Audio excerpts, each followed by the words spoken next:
Hey, so I want to welcome everybody back to Equivalent Mind Lewis T.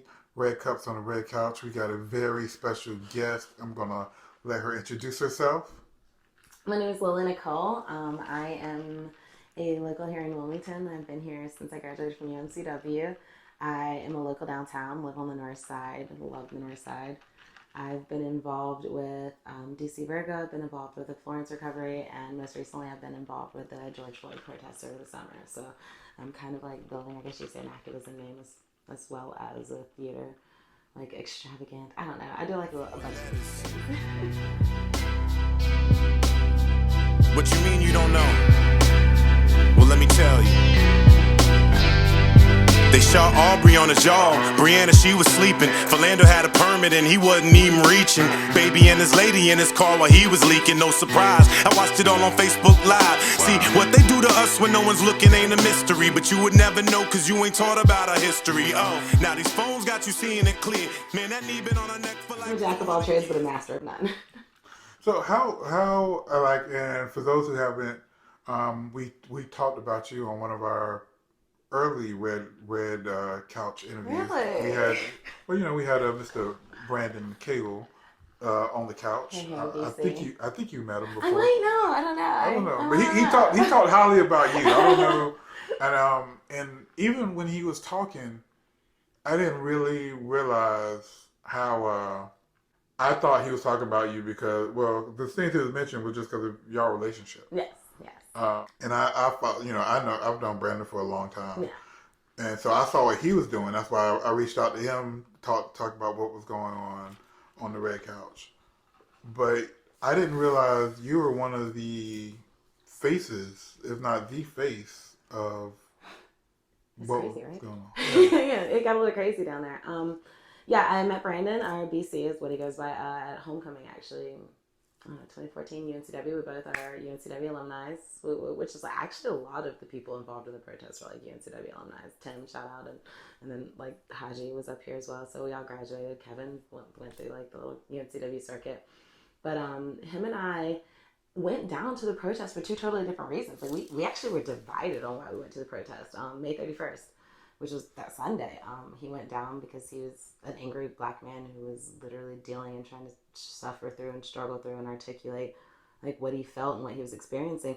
And at the time, like that day, I remember going down there solely just to, I don't want to say protect, but I even hate this word more, but Brandon like has brought it up so many times. Like watch and supervise what was going on. There was a lot of youth going down there that I knew from the theater community, and there were no named or elected officials. Like nobody in power was going down there. Like actual people were going on their personal Facebook pages saying that this isn't a sanctioned event.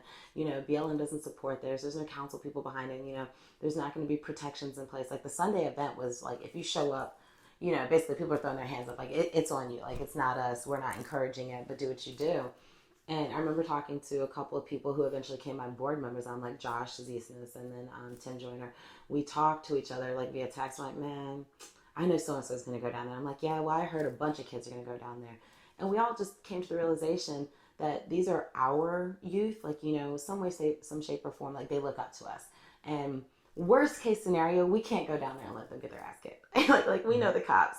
We're not stupid. At some level, I know Tim and myself have both had interactions with the police officers. So the potential was always there, especially in the heat of the world. So we went down there just to kick it and watch. I remember actually going down there and I sat on the sidelines for a little bit, like maybe like 10, 15 feet back on Thalian Hall steps, just watching things. Like I wasn't in the line. I wasn't even on Third Street. I was literally on my job's steps because I used to work at Thalian Hall. So I was just posted up on my job step, just had a little water bottle, laughing, talking, just watching things. And Brandon was like at the forefront of the line, totally charged, totally angry, hated the world. I mean, rightfully so, but yeah, we got brought into this for completely different reasons, had completely different mindsets. And not because I didn't agree with what was happening or I didn't see with what was happening. What fueled me to go down there initially is definitely not what kept me coming back. And it's not what I started advocating for. And it's definitely not still the reason I stand behind there. Like after getting gassed and concussion grenade and like yelled at and everything, like the next day when we got back on June 1st, Brandon and I were still at odds and we were still arguing about things, but my entire mindset had shifted. I I remember just like literally being outraged, and not like, oh my God, how dare they, but it was disbelief because like we weren't doing anything. Like we weren't doing anything wrong. And I mean Yeah. that's like the going story. Like we didn't do anything. But like compared to the world and compared to what was happening, we didn't do anything. And at that night there were several moments where the protesters were actively trying to disengage. And like I got cussed out by the protesters a couple of times because I was telling them, fall back, fall back. And at one point in time, someone called me like a police apologist. And I was like, above all, I am not that. But what I will say is like we need to like find some level of compromise. Like it was there was a lot of arguments that initial Sunday, like from the protesters, from like people who eventually became my board members, like internal conflicts with myself, like what the hell am I even doing? But the reason I got back up and went back out there the first and second, like for the remaining 100 or some days that we held the city hall down, was definitely not what got me out there that first night. So what and what changed? What did get you back out there? Disgust and disbelief, and not in the systems that be, because I mean I knew they were tragic and I knew they were jacked up. Like my stepfather is a narcotics detective and I used to tell him all the time, fuck 12, like I love you so much, but you're a horrible person because you work for police officers. Like the police officers worked for a jacked up system. There are no good cops. The moment you put on that badge, you're no longer a civilian. You are an individual ruled by a system that does not support you. Hands down, all cops are bastards. And I love my stepfather, but he knows that's how I feel too. But what changed was everyone always asks me what. Okay, so there's like this like pivotal picture or like whatever where I'm like toe to toe yelling. It looks like I'm yelling at the police department. I wasn't yelling. I was talking, but it looks like I'm yelling at the police officers. And then like they asked me like what made me step up to them or what made me say anything to begin with. And this was like when the whole mob mentality was on Third Street, like Third and Chestnut. And I remember thinking at some point in time, like I'm not the only person in the world that could do it, but at that time, at that moment, like with everything that was going on, I felt like I was the best person that could do it. It was a perfect storm. I'm fortunate enough to have worked in Thalian Hall for about 5 years now, and Thalian Hall's patrons include primarily a lot of the affluent, like white people here in Wilmington. Like straight up, it's a lot of richer white people that come and see the shows. And so those are the decisions makers, the policy makers, like the Sappos and the Rivenbarks and the Zappels, you know, like those people, like they come and they go and I know them. Like I'm on first name basis with them because I worked there. They liked me. Also, I've been WCT's like a little local model commercial girl for like a while. So I've done a bunch of news commercials. And I joked, I was like, you know, I've been in their house. You know, they've seen me on their TV. They've heard my voice. So it's a familiar enough voice. Like it's soft enough. It's passable. So I could get into their house without them feeling like, you know, I was saying anything reckless. Like they could hear it, but for so long I was a familiar face, so to speak. Mm-hmm. But also, like I said, my dad's a cop, and well, he's my stepfather, but he's been in my life since I was like 30, so he might as well be my dad. So like my dad's a cop. And like I get the shit that he had to put up with, whether you love it or hate it, like I get it. I still dislike his profession. But I saw his side sometimes. And then just as a civilian being out there, like we were non-violent protesters being painted and encouraged and egged on to become rioters. And then you just saw the development of the anger, like the sheriff's department versus the police department and the lack of communication. And then my mom's white. Like my mom's whole family's white. They grew up in Duplin County. Like they own land in Duplin County. So like I'm super duper white. And so at that moment I just felt like I could see all sides, or maybe not all. I could see more sides than, I don't know, the person standing next to me. And I literally told myself, I was like, okay, worst case scenario, if I run up and I cuss out the officer and I get thrown in the back of the car, there's enough people of affluence in Wilmington that are watching this live stream right now. Someone's going to call and see if I get like booked. You know, like they're going to at least trace me down. It's like, I knew that my body wouldn't go, like I wouldn't go missing. Someone's going to figure out if I got booked and someone's going to find me in the morning. Like I wouldn't become, you know, the next Sandra. Like I wouldn't just disappear on the face of earth. Like I wouldn't get thrown in the back of a car and then nobody see me again. And that's where my mind went. I was like, worst case scenario, I get arrested. Someone will find me. And I couldn't say that for everybody out there. Like, real shit. Like, I couldn't say that for everybody out there. Like, if someone got arrested, they may not make it to the police station. Hands down. This is the state of the world we live in. If one of my African American counterparts got arrested, like, they may not make it to the police station. There were several nights when some of our protesters did get arrested and we were scared. Like, we traced them down. We were calling the police station, like, hey, so-and-so booked you, so-and-so booked you. We're going to go bail them out, like, right now. But on that night, I just knew, like, worst case, someone will come find me. Yeah, I remember BC said your white side was really kicking in. You're man. entitled. You're entitled, man. Like Hella white.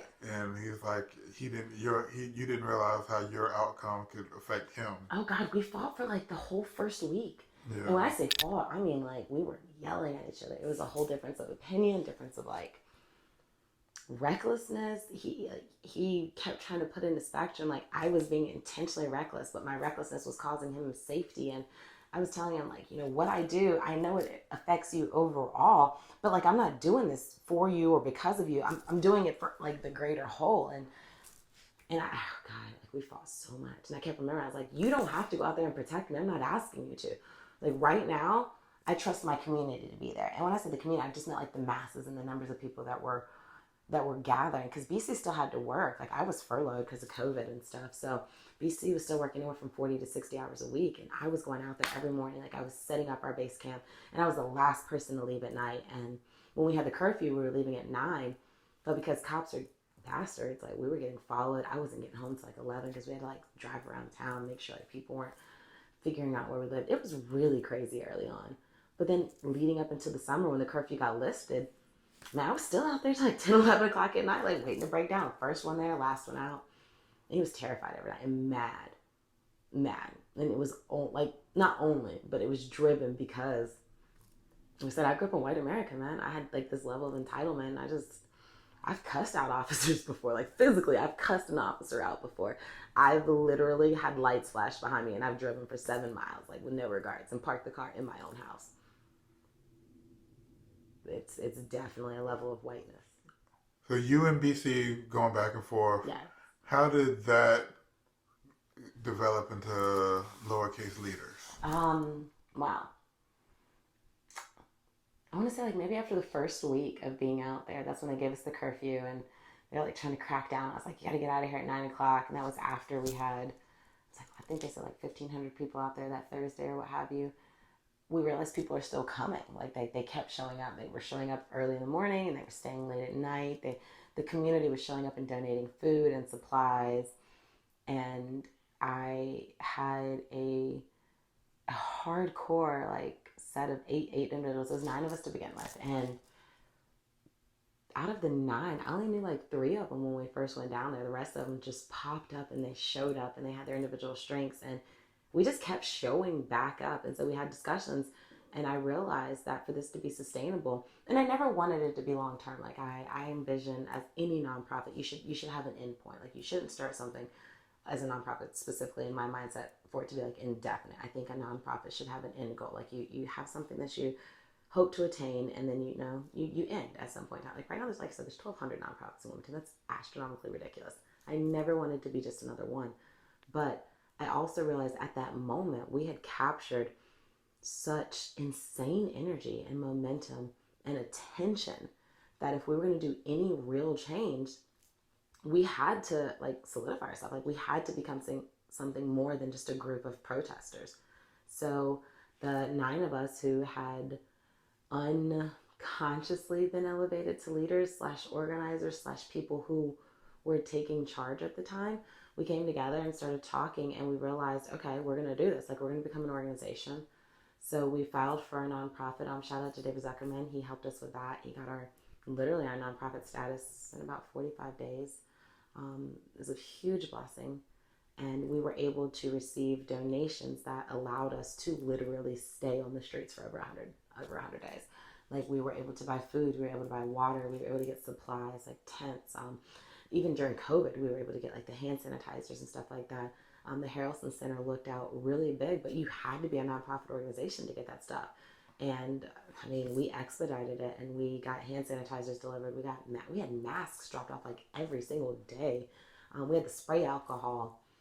It was it was out of necessity that we became a nonprofit, because at that moment there was no one else doing what we were doing. And being new and being young, passing anything that large off to someone else, there's always the fear that your message is either going to get taken, or like your thoughts or your methodology is just going to get like completely usurped, and everything you've worked for is just going out the window. And the 9 of us agreed that like we can handle it, come what may, like we can handle it, and so we pushed through. Okay. And so lowercase leaders arrived because on the 31st, all named leaders and elected officials, all the titled players literally like washed their hands of everything, and they just stepped back, and we emerged as the leaders we never wanted to be. And so it was a little like, joke on it, but we never wanted to be in charge of things, but we realized somebody had to do something. Okay. And so now, kind of like looking back at everything, like how do you feel like looking back at the protest and everything? Huge disbelief. Like there is still a massive disbelief in not only what we accomplished. I feel like this is the first time that Wilmington has seen, and I could be misquoting, like I don't know history, that is not my forte, but I feel like this is the first time that Wilmington's seen as like this level of peaceful protest, this level of sustained protesting. Again, I was talking to John from Star News, and we protested for over 100 days, like right there on City Hall steps, and our permit is still viable. Like there are still people who pop up and do things hit or miss. We were down there when the Trump election happened, and we found out, Kamala and Biden won. Like we had a nice little party down there. We were down there when we had a vigil just about a week or so ago. We had a candlelight vigil out there. So the permit is still an active permit, and I feel like that's what a lot of people forget. Like we have that permit until June, but accomplishing that was really mind blowing for me. And I don't know, as things started tapering into August, I feel as though my biggest critique is our communication kind of faltered. Like our communication within ourselves and our communication within the protester group as a whole. Everyone started going back to whatever they were defining as the new normal, and so trying to find like where they fit and where protesting fit in their life, whether it was school or work or just existing here in Wilmington. Some of our individuals had to go back out of town because they weren't from here, and there was a lot of communication that was dropped. But overall, as a whole, I'm still insanely proud of LCL as an organization, and Liberate ILM, which is like a spin-off of us, is a group of the protesters who were with us that are doing more concentrated hands-on efforts. They at one point in time were doing like the night shift is what we called it, like they were posting up and they had the tent and like the support at the nights, and they've done a lot of court support, like actually going out to the jail and making sure that people were met when they were released and things of that nature. So huge shout out to Liberate ILM. They also went by MAC for a little while, so that's like they're interchangeable with their acronyms, but they were born from the larger group of LCL, and I feel blessed to be able to give them whatever launch pad and ongoing support that they need and require, because prior to this summer, the likes of LCL or Liberate Island didn't exist, but there's always been a need for it. So I'm thankful that individuals were activated on their own accord through what we were able to capture as a whole. Again, like this isn't something that one person maintained. As a collective group, we were able to capture this momentum and this energy and form something greater than like our individual selves. And so like I said, there's 2 organizations that like grew from it. LCL is an official nonprofit, and then Liberate ILM, which is more of a grassroots, like out of the system, I'm gonna do what I want to do, but they got the support of their big brother, which is us. Like we're always going to be here to back them in whatever regards they need. And through them, we've been fortunate to link up with Link actually and Daquan Peters over there, raising awareness of like the state of mass incarceration and COVID right now. Like our county is suffering. Our numbers are astronomically high, and Ben David's been lying about all of it. And so any attempt that we can to partner up with organizations and raise awareness of what's happening specifically in the minority communities, like that's what we're here for. Okay. So what are some of you talked about some of the accomplishments? Mm-hmm. What were some of the things that you're happy about that you accomplished from the protesting? Everyone likes to give us like the beginning, like Downey became chief, and I feel like that was like an easy give, because like even in conversations early on, like we were told that was always going to happen. So I hate having the police chief established as one of our checkpoints. Like, oh, you did that. Like, nah, we really didn't. We just called bluff basically. I'm really, really proud of the voting initiative and how hard our collective organizations did hit the streets and register voters. Like in the first few weeks of us existing, we registered hundreds of brand new voters in the 18 to 25 demographic. Like got them registered and got them signed up. So like not only could they vote here in the county, but they began to get educated about whom they were voting for outside of just 45 like local elections. Raising awareness of that and how that matters. I think that was a huge, huge win for us because like we ended up turning blue and like that hadn't happened in a very long time. So like not us personally, but what we helped activate in conjunction with other grassroots organizations are raising awareness of that. Like the voting poll was, for me personally, it was a big thing. I think honestly established ourselves as a legitimate nonprofit who is based in community organizations and based in community outreach, as well as protest support and education. I think that's really paramount because, again, something of that nature doesn't currently exist here in Wilmington. And then also breathing partnership of in Sakota House. Individuals who were at Sakota House at the beginning of the summer and they come now, it is a completely transformed space. We were able to host an outside screening of Wilmington on Fire's original film out there, and there's over 40, 50 white people. And that may not sound like a big thing, but to have that many, again, people of whiteness on the south side at like 9 o'clock at night just posted up watching a movie on the outside of a building, it doesn't happen very often. And that was a beautiful thing to have. And then having continuous community connections pouring into a building that they are not individually reaping gain from. They're literally doing it out of kindness of their heart or what have you. It's a beautiful feeling to bring people together, to have them realize that it's bigger than just their self and it's bigger than just the organization that they represent. I've had the pleasure of meeting so many community members and community leaders that I may have only heard of their name before, or I may have only seen them in passing and not realize exactly who they are. Mm-hmm. So personally, that's one of the things that I've reaped as the greatest benefit is like I've met individuals that I genuinely wouldn't be here without them, like without their partnership or their support or their mentorship. And some of them like I've seen before, but now I've got a chance to know them and literally be in the streets with them. Okay. And I mean, we'll probably have like a separate video where you go into detail on this, but you mentioned the Sakota House. Yes, Sakota House. So if just for the people that have maybe not seen that other video, describe that. So Sakota House is located at 1219 Dawson Street, and I like to refer to it as a cultural community hub. There is a place for all nonprofits to get involved. It's a place for just community members to get involved. It used to be an abandoned warehouse that Quality Life Blueprint and Advanced Youth Outreach were able to get their hands in and get involved and begin to breathe life into it. Over the summer, LLCL, which is Lowercase Leaders, partnered with them and began doing community service. And we had a plethora of volunteers and an outpour of people who wanted to get their hands dirty and get into the community. And we used our time and our resources there. And now it's genuinely a functioning hub. We have Wi-Fi, we have computers on deck. We are opening it up to be like a workplace development center. We're going to start hosting like CPR classes out of it. Like if you need to come get your CPR registration, we offer that. We also offer Qigong, which is a martial science of genuinely controlling your energy.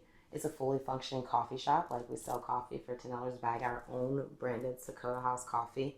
And we also have cups of coffee, so you can just come in and chop it up with us.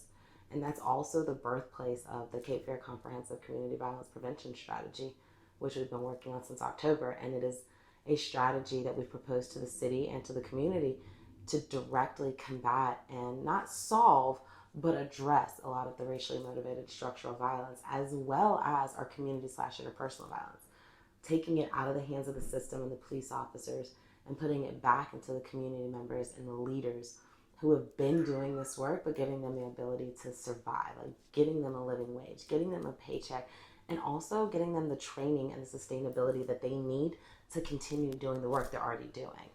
So you're out there on the streets protesting, and I've seen and talked, meeting a lot of resistance. How did that, and then especially, I want you to tone into that white side. I want to hear all the audacity. The caucasity? The caucasity, yeah. The caucasity. So, wow.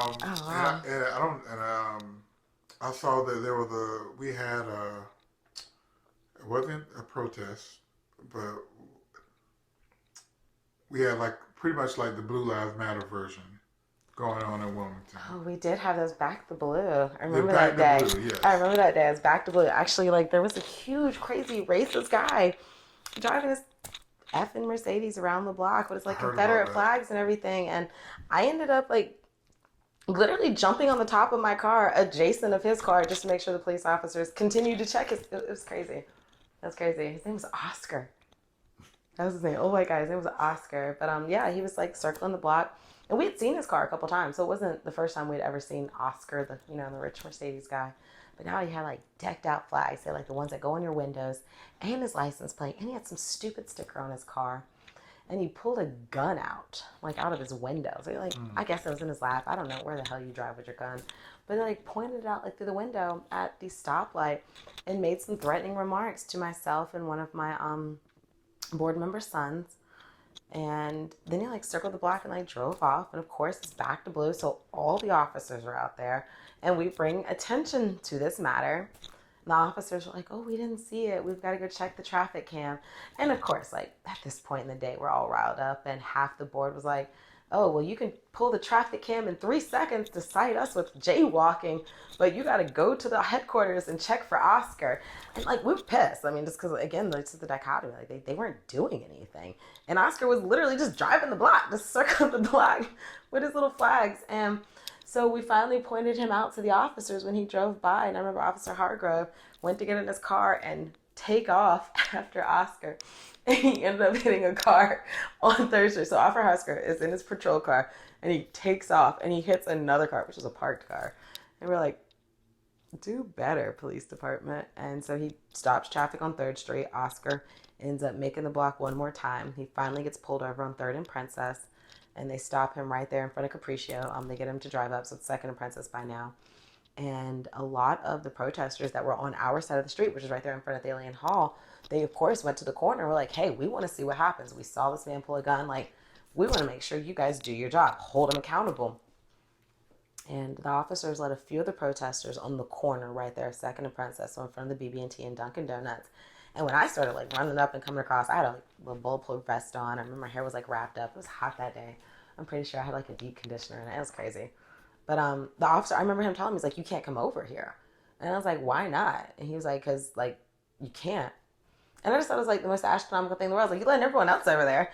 And so I crossed the street. And so instead of being on the side where Oscar was, I was like, well, F it. I'm going to go over here on, like, Bespoke side. And, like, let's just see that. And then the officer was like, you can't be over here either. You have to get back over on, like, where your permit is. I just thought stupid as shit. But my board member circled around. Josh had my truck. And he pulled up, parked in a parking spot, and I remember jumping on top of my truck. And I was like, okay, well, now I'm not on your street. I'm on my private property. You can't tell me to get off my car. I'm not driving. And I sat there for like an hour. It took him almost an hour to process Oscar. And all Oscar ended up doing was getting a freaking warning ticket. And they found 2 guns in his car. And he got a police escort home because the police officers were worried that the protesters were going to follow him. And I asked for Oscar's address. I remember I was like, I want his name and his address. And I remember the officer asked me, he's like, are you gonna go to his house? And I was like, why would I go to Oscar's house? He's like, well, what do you need his address for? And I was like, because I want to go file a restraining order against Oscar. I was like, I feel threatened. You guys are letting him drive home. Like, I want to file a restraining order and I need his name and I need his address. Like, I need all the shit that you're getting right now. And the officer looked at me and I remember he was like, oh, fine, Lily. And he walked away to go get his little notebook and write the shit down. And then he finally came back and he's like, here's Oscar's stuff. Don't you go to his house. And I was like, why the hell would I go to this man's house? Like, I haven't left downtown all summer. Like, why the hell am I going to show up at this man's house now? This guy that has 2 guns just in his car. 2 guns. Honey, the front seat of his car. They didn't check the back seat or the trunk. Yeah, so who knows what this guy got in his house? Who knows? Why would I show up? Why would you give him legal rights to shoot you? Right? And I literally asked the officer, I was like, I want to file a restraining order. So I take Oscar's little name and my partner Sloan, she walked with me over to the magistrate. Like, we actually went to go file it. And I remember this little white lady, gosh, man, hindsight, I just want to punch her in the face. But she was just sitting there and it was like 30 minutes to 5. So she has plenty of time. And she was just asking most arbitrary questions and just dragging her ass and like, do you really need to file this? do you know the man? Well, how often have you seen him? And then, like, I've seen him every day of the protest. Like, he drives by every day. Well, are you really threatened? He pulled a gun out, and your officers are allowing him to go home with a slap on the wrist, and he's got, like, a court appointment, like, later. Like, a warning. They're letting him drive home. Yeah, I feel threatened. They're escorting him because they're scared we are going to follow. We protesters on our feet are going to follow Oscar home.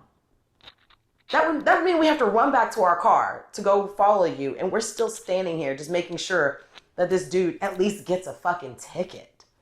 And real shit, like, that lady made me feel so stupid. She was like, do you really need this? Is it that serious? Does he know where you live? Are you going to see him again? I was like, I probably am. Yeah, I've seen him every day thus far. I'm pretty sure Oscar's going to be back.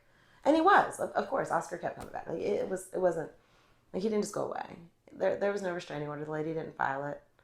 She didn't file a restraining order? Wow. Like, made me feel completely stupid and useless. And I was like, this is exactly why, like, victims of, like, even more heinous crimes don't come. Because, like, fucking system. Like, why would I? Why would I go through the system when you're diminishing what I'm telling you just happened? And I've got the police report that they haven't filed it, because that's what she said. She's like, well, we don't have the police report yet. I said, because I just walked away from it. Like, I just watched the dude write this man a ticket. Oh, well, we have to wait to get that, to attach it. The fuck you don't. Yeah. Nah. So, yeah, like, it just felt stupid and I felt pointless. Outraged. But also, like, F the back to blue. Like, 2 of our people got arrested that day. One of our younger protesters, Dobby, literally got snatched up because this guy had a gun in his waistband and, like, flashed it to him and threatened him. And Dobby, of course, got mad. A young African-American kid, and this, like, older, like, buff white guy's like, ho, ho, ho. And he passed it off to his girlfriend. So when the cops looked at him, they're like, oh, it's an empty harness. He didn't have anything. While his girlfriend is literally walking around like this. Like, walking down the sidewalk like this. Like, who the F walks like this with nothing hidden? And who else walks around with just an open, empty harness? Like, the cops did the bare minimum, if that day. And it was a disgrace. I wasn't surprised. Hella disappointed, but not surprised. Okay. And then flash forward to a few weeks ago. What is your feelings with the... Storming the Capitol? The caucasity! Oh, those good old boys. Especially in retrospect of the response of you in little ass Wilmington. Little ass Wilmington. We were peaceful for over 100 days. Yeah. And we were like painted rioters, and half of our boards got like charges that make no sense. Like, just literally, I call them trumped up charges, obviously, because they were under Trump's campaign, but literally, makes no effing sense. And half of them you don't even have evidence for. But these mugs literally stormed the Capitol. The police moved the barricades, let them in. I said they went shopping. Like, they just walk away. They're taking things home. The caucasity. The caucasity. So a lot of these people are getting charged. So does that make it... No, it doesn't make it better. Because if black people had even, like, attempted, like, we would have been shot on sight. No, it doesn't make it better. Yay, kudos. Super snaps. I'm glad they're getting charged. Poor Johnny. Like, hell no, it doesn't make it better. Real shit, if you and I had stormed the Capitol, we wouldn't be here having this conversation today. Johnny at least is alive right now to get charged. So nah, it doesn't make it better. The caucasity. The only comment that I had that day, I remember a bunch of people had called me because I was actually over at Dakota House. We like locked down. It was like another 5-6 hour writing session. So I didn't even have my phone on. I didn't have my Facebook on. I didn't even realize what was happening. Like, I wasn't up to date, like up to the minute. I didn't find out until like maybe 5 or 6 that afternoon. Like, when I left, I was looking at my notifications. I had a couple people posting, checking on me, and like, are you doing okay? Have you heard the news? And I was like, what are you talking about? So, I go and catch up, and I was like, stupid ass white people. And that's all I said. And so a couple people were asking me, like, what is my opinion on Chris Everett? Big shout out. He reached out to me, and he was like, if you have any thoughts or if you record anything, just like let me know, like, what are you thinking?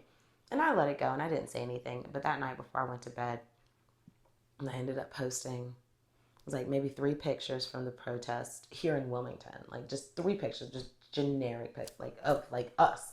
One was me holding a sign with like gas around me, and Brandon's actually trying to pull me out. One was, of course, like me kneeling and like crying in front of the police officers. One was another picture of like some of the local protesters like all together, and then there was two. It was like one of them just said like, you know, I can't breathe, and then there was another picture of a young black girl. You know, it's like saying this is illegal, but then like the white guys just getting escorted in basically. So just like a general snapshot of photos. And the only thing I posted, I was like, people get your people. It's like, this shit is not my battle. This fight right here, it's not my fight. Because again, I'm disappointed. But really, like, what do you expect? The caucasity. I did not have an angry bone in my body because, like, what do you expect? White people get away with murder. Real. Every day. Like, they stormed the Capitol without a blink of the eye. And, okay, great, they're getting charged. How many of them are actually going to see serious jail time? How many lives are dramatically affected by that? And how many got killed, shot, injured? It's not comparable, man. So literally my response, the caucasity. Even as joking as I say, as white as I am, even I'm not that brave. Like that is true definition of privilege. They stormed it without a shadow of a doubt and got escorted in. And New Hanover County, F you, sent 2 busloads of people up there to D.C. New Hanover County Republican Party sent 2 busloads of people up there. Oh, wow. So F this system. How do you feel about this current administration? Is it administration? Is that the right word? Yeah, administration. I'm proud that my VP looks like me. And I hate when people say that. It's like, oh, it's a tagline. But she really does. She's a mixed bitch in office, and I love it. Love it. She's also got a problematic police background. Like, she got a lot to account for. So just on surface level. Both of them do. Oh, who are you telling? Biden? Dear God, we settled for him. Like, I hate when people are like, oh, we're celebrating Biden's win. Like, we were down there on city council. Nobody was celebrating Biden's win. We were just celebrating Trump wasn't in office anymore. We settled for the Biden-Kamala deal. Like, there wasn't another option presented before us. And that's one thing I'm tired of. I'm tired of our democracy and our elections. We're settling for the lesser of 2 evils. Like, we need real-ass candidates, real people who support us. I mean...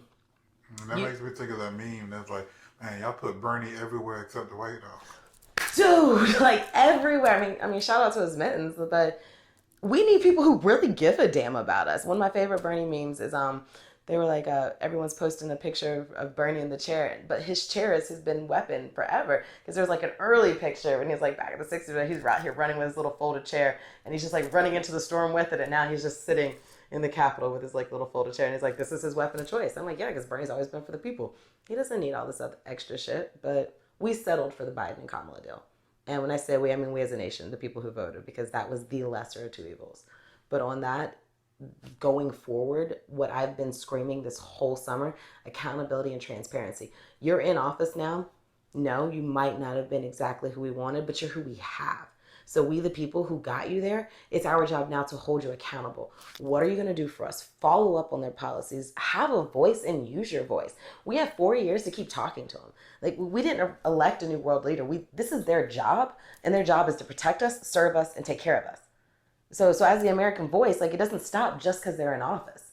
Demand better, demand accountability, keep talking, keep writing. I mean, Senate, the House, like, there are ways as we, the people, can still have power. You just have to take it back. And above all, demand accountability and transparency. If they're in office, make them work for us. Don't just get lazy and tired, like, oh, they're there now. I don't care what happens. I guess I'll go vote in 2 more years. No, stay active.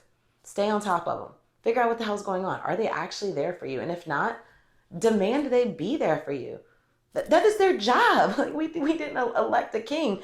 Like, this is their job. Their job is to take care of us. So now that they're there, I'm going to demand they take care of us. That's the least I can do. And I'm going to advocate for people to do the same. Okay. And you mentioned about Kamala, someone that looks like you. Yes. Do you consider yourself black? Ooh. Because I mean, you mentioned a couple of times that you're a white girl. I was. I have. My whole life I've said that I was a white girl. I used to tell Brandon, like, I'm the tannest white girl you ever meet. And there's still like a lot of characteristics that it's definitely more Anglo-Saxon than not. But it's, I would say it was not always my fault. I didn't grow up in Black America. Like I think that there are two different Americas. Like there's like a white America, and then there's like a other or person of color America. I mean, that's just the long and the short of it. Whether it's things you were introduced to, or things that you got comfortable with, or things you got acclimated to, or got away with, even like a mentality. So is your stepfather white? No, my stepfather's Black, but I didn't have a whole lot to do with his family. I would go to family reunions every couple years, but he was also a narcotics detective. So about 2/3 of my life, he didn't even live at home for our safety. So that closeness and that culture sharing, it just didn't exist. And my dad had like no relationship with me. And the relationship we did, like that man might as well be white too. Like he's only married white chicks. Like his mother's from Britain. Like my life growing up was very, very Anglo-Saxon, like very wide exposure. I didn't learn or live much Black culture at all. All of my friends growing up, my whole life always told me I was this white girl. And it wasn't something like, oh, I tried to be. It's just by default, like, it's just like the category I fell into. And I feel like mixed kids, that happens a lot, especially if you're mixed predominantly, Black or white. Like, obviously, there's like outliers, natives, you have the Spanish, you have the Indians, like, there's always like that other. Mm-hmm. But a lot of people factor it's like either you're a white kid or you're a Black kid. And I always unconsciously, like, however, I always fell into just like the white category. Like, I was just a little white girl. Always. But yeah, my whole family might as well be white. And so no white people ever made you feel not white growing up? I never had that overt uncomfortableness. And my family's hella racist. That's crazy shit. Like, Brandon didn't even meet my family for like 3 years because I know they're racist. Like, again, right up in Duplin County, they're 30 minutes up the road. And we've been together in Wilmington our whole relationship. And it took him 3 years to meet them. And the only reason why I met him is because my grandmother went into a coma. And I was the only family member that could go up there for a week and take care of her. And I remember the drive to Greenville. And I was like, you're going to meet my family. You're going to drop me off in the ER. I literally just want you to walk in and leave so they know, like, I just didn't show up by myself. And he met him for like 5-10 minutes, and even he was just like, damn. And I was like, yes, we'll talk about this another day. Like, my family's hella racist. And homophobic, too. And like, I've been bi since I was 16, so I could deal with that because they're super Christian. But, yeah, my family's racist. The last family member that I was speaking to actually called me just a couple weeks ago and told me that I was racist because I posted Black Lives Still Matter today, tomorrow. Like, one of those, like, memes just, like, reminding, hey, motherfuckers, it's still Black Lives Matter. My white uncle, the only one I rocked with, the only one I thought I was cool with, him and I got into an altercation on Facebook. I was like, really, Nikki? Really? It's still, you're pushing racism now. And I was like, nah, bro. Like, I'm pushing the problem. Like, I'm still talking about the issue. It's a new year, but it's the same thing. And I was like, I love you, Uncle Pete, but like, this is life. No, it's not. You're making a big deal about it. It's not that bad. Like, yeah, it is actually. It is still that bad. Like, it's still that bad. And he blatantly told me that I was a racist. And if I keep fighting this fight, like, he's done with me. And I told him, I was like, cool.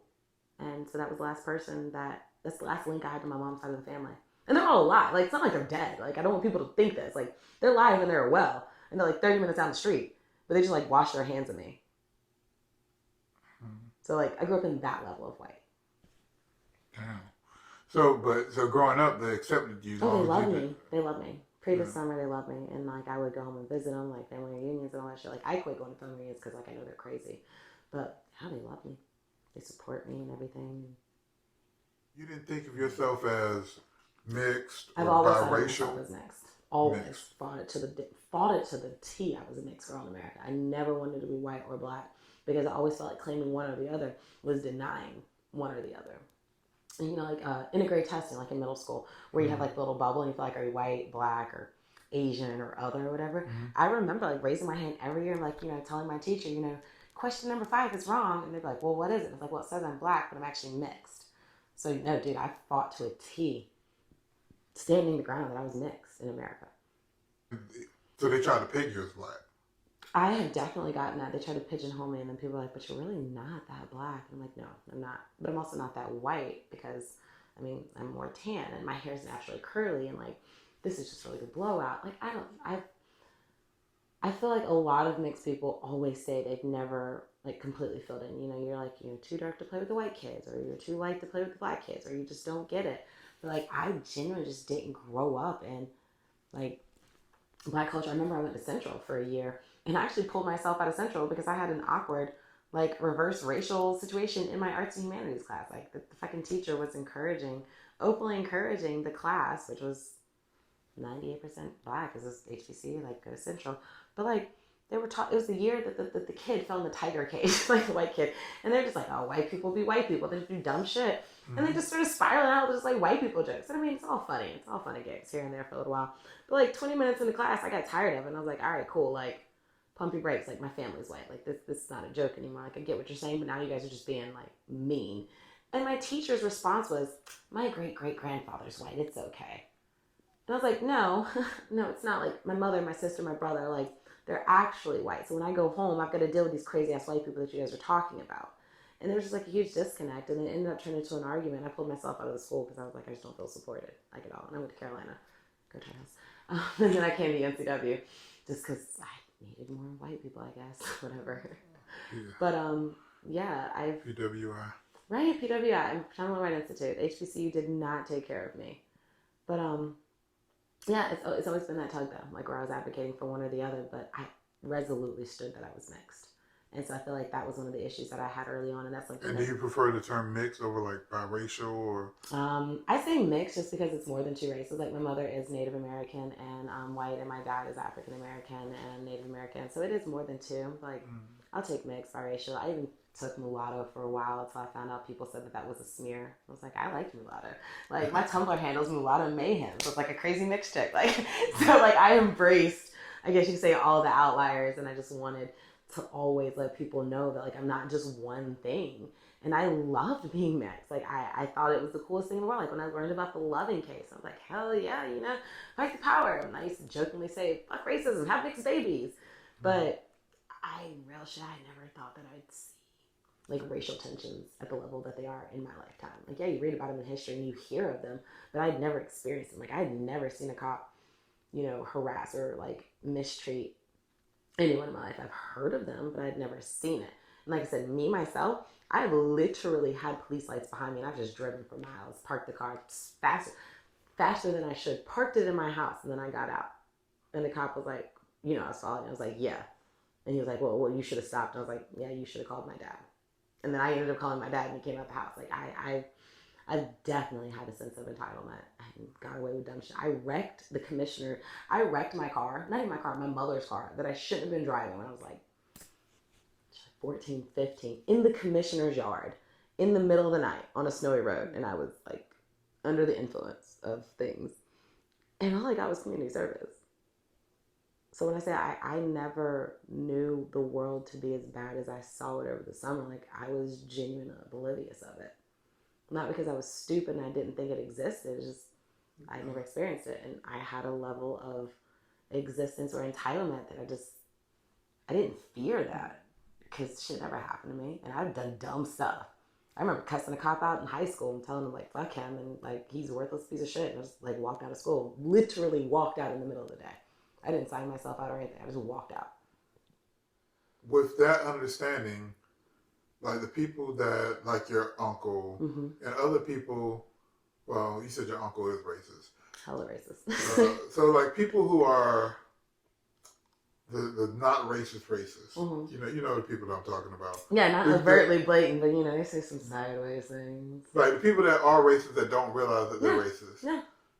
Do you feel like that is why they're in that gray to lean that gray area? That, you know, and they lean more to the blue line. Like apologists. Like I call them the police apologists. They're like overtly racist, but they're like, oh, you know, it's not all bad. But yeah. So is it? I would feel like that sense of entitlement does come with them, because my Uncle Pete, he literally, his best friend from college to now in his life is a black man he met in New York. And they are homies. Like, he would literally fight for him. My Uncle Pete threatened to come down here and fight the cops because of how they were treating me this summer. And I remember telling him, whoa, stop. I do not need a lumberjack-looking white guy with Confederate flags on his pickup truck coming down here saying F the police, because the black community has just started to think I'm not crazy. I was like, if you come down here, you lose all street cred. Like, no, stay home, Uncle Pete. I love you, but stay home. So at the beginning of the protest, like, he was all about it, is down for the cause. And he still supports what I was doing. Like, he thinks fucking cops are crazy and they do use a lot of like force excessively on people of color. Like, he has said those with his words, so he gets it. But like, I don't know, it's January and I'm still saying Black Lives Matter and I'm still like raising awareness. He's like, really? Really, it's not that bad, Nikki. I'm like, but it is. Yeah, like I still don't understand what people don't understand, and maybe you can help me understand why people feel like saying Black Lives Matter is making it like trying to take away from other things. I keep trying to figure that out myself because like, I don't get it. Like, and he brought that up and his comment was all lives matter. And I remember replying, I was like, Uncle Pete, like, all lives should matter. You are right. All lives, in the definition of the sense, all lives do matter. Everyone's lives matter. But the fact that that shit's not true, that's what we're fighting for right now. Like, the fact that Black lives are not even in some places as important as an animal's life, like a dog or a cat that someone takes to a vet, being the fact that we as human beings are not even treated that well, the statement just doesn't ring true. And that's my problem. Like, with the white community, yes, all lives should matter. Like, 100%. I wish to God that statement was true, but it's not. So because it's not, like, how the fuck do you get away with saying it? How do you feel right saying it? How are you okay saying it? All lives should matter, but they don't right now, and it's blatant and it's clear. And if you have any questions, like here in Wilmington, like our commissioners and our city council had a whole decree and a declaration saying like racism is a public health crisis. And then they went on to elaborate that structural racism is evident and has been present in our immediate New Hanover County community for like decades upon decades. And the marginalized population of African Americans are disproportionately affected by the policies and procedures and the dysfunding. Like, they have stated that we as Black people in New Hanover County are getting the short end of the stick. So how the fuck can you say all lives matter when there's so much evidence showing that it's not true? So like, I'm baffled. That's one thing I just can't get behind. And I've had so many conversations with different people of different like intellectual levels and different departures. Like, I mean, it's literally black and white. If the evidence states, or if the evidence shows and backs that one grouping of individuals is getting affected this way and getting treated this way, and the attention is not happening this way, but then the white elite, or whatever you want to categorize the caucasity of, are like flourishing and benefiting, it's clearly it doesn't matter. There is no equality there. There's no efficacy. There's just... Dude, I'm trying to figure out how that statement... I can't wrap my brain around it. And so how did you feel about the Black Lives Do Matter installation in Wilmington? Like, the journey... give me the journey of emotions from beginning to now. Okay, it's probably easier to backtrack. Now I am accepting of it. I understand more what it represents, and I'm learning to... I don't know, I'm still young. I'm young in this game. Like, I was not born an activist. I'm a baby. I don't know what the hell I'm doing. I'm a very angry individual, and I say a lot of reckless shit. But I'm learning that it represents so much more than what anyone's individual issue is, if that makes sense. I have witnessed, and I heard the podcast featuring Kevin and Haj, and I listened to the story, and then I went and did my own research, and I've sat out there myself a couple times at different times, like in the middle of the day. I've sat out there in the morning, I sat out there in the evening, and I've watched people walk and come by, and I've taken in the community's response, and I'm realizing, or have come to realize, that it doesn't give... It doesn't matter what people think it should have said. It doesn't matter what it ended up saying. It just matters that it came together and our youth has seen tangible results from everything that was going on this summer. And there is something that matters and says that they matter. So I'm still struggling with that, but I'm coming to realize offers so much potential. But backing it up, I hated it. I fought it. I hated it. My name was on the proposal for it. I remember sitting in city council. One of the few times that they let me into city council was the night that they voted on that. And I remember calling Jana, like in the middle of city council. I pulled out my phone. I called Jana. I was like, yo, take my name off that shit immediately. There is no way I was ever okay with Black Lives Do Matter. I was settling with a Black Lives Matter art installation because I never wanted an art installation. And like backing that up, my name was on 2 different proposals prior to the one that got approved. Like my name was on the one that ended up getting approved, but I had her take it off. But my name was on 2 different proposals prior to the one having it approved for street painting and then like a sidewalk painting. And like the city shut that shit down. We had already gotten supplies. Like we had the paint, we had the painting material. Like I had 2 nights that I had about 100 people like on standby to like block the streets, and we were gonna paint it ourselves. Like I was also like literally just like take over, do it my damn self type things. I was mad. I thought it was a huge cop out. I agree that I guess getting the street painted was just, jumping on the wave of what the world was doing. It would have been super cool if Wilmington had done it. What the initial proposal, I don't know a lot of people, like we sent our proposal, and I say we, I mean LCL submitted our proposal June 6th, I think. It was the very first time a proposal was submitted. And we requested for the street to be painted in red down 3rd Street. Black lives have always mattered. We wanted it from the 1898 Memorial to Market. And then we're like, okay, we got to compromise because, it's a lot of fucking like real estate. But that's what we wanted. We like, go big or go home. So that was like the initial proposal that we drafted up. And we drafted up in conjunction with a couple of UNCW people and some Back the Blue Democrats, like big, like the power backers, like literally the money funders. That was the very first proposal submitted. And then the second proposal I caught wind of was like said, trying to get the street painted as well. And so like I read over that and I put my name on that and I was like, okay, I'll back it. So Black Lives Matter, straight down 3rd, something simpler. We compromised and we're like, all right, it'll be between like Market and I think we went to Chestnut. And I was like, oh, that's symbolic because that's like where they tear gassed us. So hey, might as well paint the streets right here. And then they were worried about people burning out and doing donuts and like, street upkeep. So there was a 3rd proposal prior to the art installation that was submitted that I had drafted up with, again, one of the Back to Blue, or not Back to Blue, excuse me, one of the Turn NC Blue Democratic, like huge like power backers or whatever, like just again, money people, white people got money.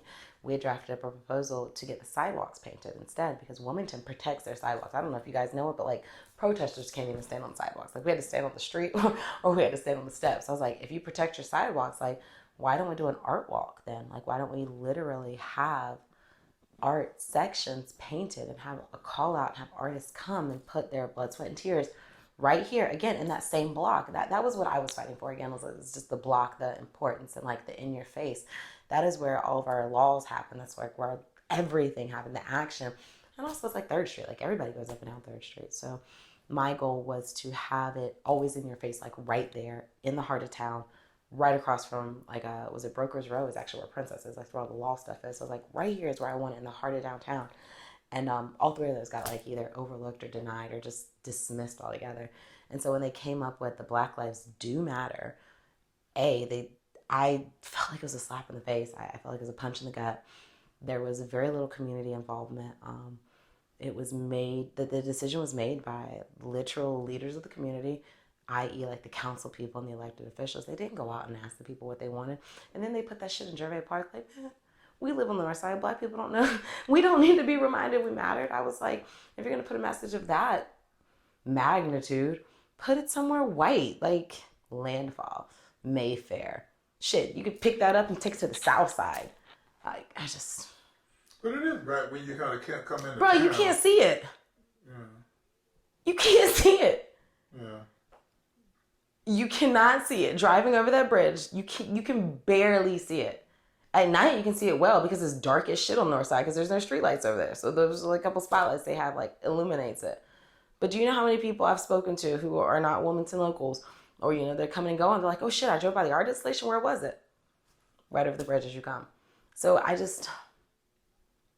don't know. Like I said, I'm grappling with it. I understand the greater whole of it. I appreciate the message because I realize it's more for the youth than it is for us. Like, I don't give a damn. Like, you can shoot me tomorrow. Like, I'm not, that sign doesn't mean anything to me. But my nephew sees it. My nephew goes to DC Virgo. He rides his bike from my house every day to DC Virgo, and he sees that shit. And he's a mixed kid in America. So, like, he sees, like, what I've been doing all summer, and he sees what I've been fighting for. So that inspires him. Like, I've seen little girls in the community, like, literally in my neighborhood, like, taking pictures and shit with it. Like, I walk my dogs by it all the time. Like, I sit out there with my journal sometimes and just stare at it out of pure hate and just sadness. And I see people walking up. And so I've definitely come to respect it so much more than initially. Because I probably was, like, its biggest shit talker. like I ripped it a new one. Like I said, Grayson and I have gotten into a couple of discussions regarding it. And, like, we're just at odds. Like, we were over the summer. I was like, what the hell is this? Like, how do you push me on some shit like this? And we've talked about it, but I've definitely come to respect it.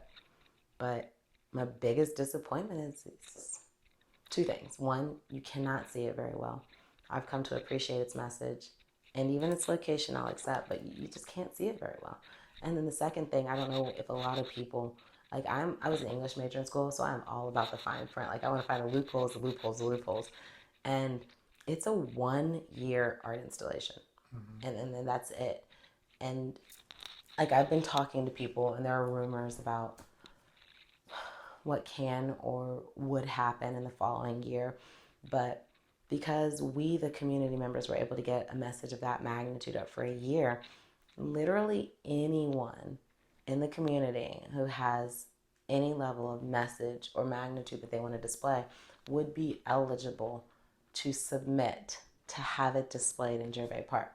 So again, this is worst case scenario, but what if, like, the White Knights of Columbus or, the Daughters of Confederacy want to put some stupid shit over in the north side about, like, I don't know, white people are important. Obviously they wouldn't say that, but they would be able to put whatever they want, because it's not an art installation limited to minority populations. Like, there's not an art installation that was limited to empowering the community. It was literally a 1-year art installation. Anyone can apply to have whatever message they want up next year. So what the hell are we going to be looking at next year? That's my question. I live on the north side. That stupid Trump Wilmington for 2020 little billboard thingy that we had to deal with, that was bad enough. And that was only up for a couple months during his election process. Can you imagine the potential replacement of an art installation? It could be open to anybody. And Wilmington is full of racists. And that was my biggest fear. Like I said, I read the fine print. They left so many loopholes for whatever wants to pop up. And I'm not trying to think worst case scenario, but I'm trying to prepare, like, what if? Like, how would the people of the north side, and again, like, I'm blessed that Fifth Avenue has taken me in as one of their own, and they have gone to bat, and they've definitely protected and fostered my livelihood over the last few years. But, like, there are old heads that spent their whole life there. Like, my neighbor, Miss Mary, she remembers moving here when she was 12 and walking and marching downtown during the Civil Rights Movement and shit like that. So for her to watch what we did this summer, she felt blessed that, it wasn't her fight this time. And she just knew that there were people doing it, like people from her neighborhood, people from her street doing it. And I remember telling her one day, I was like, Miss Mary, I pray, I want you to stay home right now because shit's crazy. I was like, but I'm going to get it safe so that you can come down here one day. And I remember at some point in the middle of July, BC tapped me. He's like, yo, look who's here. And I looked over the shoulder, and Miss Mary's down there sitting on the bench with her daughter, and she's got a little sign. And, like, I broke down in tears. She didn't have to do this. This is not her fight. I mean, she shouldn't have had to do that. But also, those are my people. Like, this, literally, she lives 2 streets from me. So what the fuck? Like, can you imagine what potential message could be posted up next year that she's going to have to look at? And again, I'm praying that, like, it doesn't come to that. They can apply to extend it, right? And I pray they do. But also, like, what if they don't? What if someone applies before they apply to extend it? And someone gets in? Like, my mind always goes to, like, hypotheticals, like, what could happen? And I'm always trying to think of those avenues. Like, it's a beautiful thing now, and I love it, and I support what it's become. But with the loopholes, like, what could be there next? The north side's already falling apart because of gentrification. Like, people are getting moved out and pushed out, and, like, we can barely afford to live there unless you got a really good slumlord, and then your house is falling apart. But, like, what kind of messaging could be in place next for the few people who remain there? I don't know, man. As always, like, get your ass out in the streets. Do something good for the community. Like, the biggest thing, get involved. And if you don't know how to get involved, there's like 7 million different ways. Like, also, just don't be a dick. Like, it costs nothing to be kind. It costs nothing to be kind. Just don't be a dick. And where can people find you if you want to be found? You can find me on like almost all social media aspects. Lily Nicole on Facebook. I am African Saxon on Instagram. Mulatto Mayhem on Twitter and Tumblr. I got all the platforms. UNCW alumni. I'm downtown on the north side more often than not. I'm also at Sakota House, 1219 Dawson Street, every morning. Literally every morning, like Monday through Sunday. Saturdays and Sundays, we got community service. We're doing a huge community service call out. We're building a freaking garden, man. Come get your hands dirty and like get some healing. Come raise some chickens with us. But above all, if you ever need me, somebody knows me. Somebody knows how to find me. I am not hard to get in touch with, and I'm probably the most approachable person. Yeah. Just join. I'm on Clubhouse. Somebody turned me on to it. I'm on Clubhouse. Lily Nicole. What you mean you don't know? I don't know. I'm the one that knows. On his jaw. Brianna, she was sleeping. Philando had a permit and he wasn't even reaching. Baby and his lady in his car while he was leaking. No surprise, I watched it all on Facebook Live. See, what they do to us when no one's looking ain't a mystery, but you would never know cause you ain't taught about our history. Oh, now these phones got you seeing it clear. Man, that knee been on her neck for like 400 years. And the pain and the rage come from hundreds of cries. Every time a black mother